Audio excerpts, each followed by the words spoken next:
There's all kinds of jargon that supposedly tells us why this pizza or that pizza is of outstanding quality. But in and around Naples, great pizza makers like Ciro Salvo, Francesco Martucci, Antonio Starita, Ciccio Vitiello, and Gino Sorbillo use an oddly pedestrian term to praise well-made pizza. They say it's digeribile, Italian for digestible.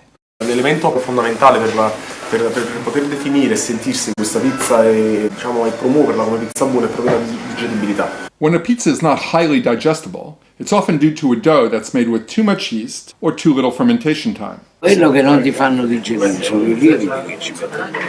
È fatta a regola d'arte. Qua non andiamo nemmeno a un grammo. A pizzaiolo might also render his pizza crust more digestible, lengthening the dough's maturation time or increasing the hydration. Il pasto è ricco d'acqua perché praticamente così, oltre ad avere praticamente una pizza più soffice, più morbida, abbiamo anche un prodotto molto più scioglievole e anche molto digeribile.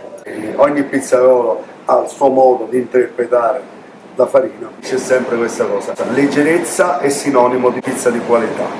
Digestibility is an indicator of overall excellence, as well as a means of forgetting dense, nasty pizza crust that left us feeling bloated. Mi sono un po' stufato di questo fatto che la gente arriva e dice io la pizza quando la mangio mi si mette sullo stomaco, e quindi il mio primo punto è l'alta digeribilità. E da lì in poi si capisce la bravura di un pizzaiolo, fa rimanere un ottimo ricordo di quella pizza. digeribile. Good pizza floats, not bloats.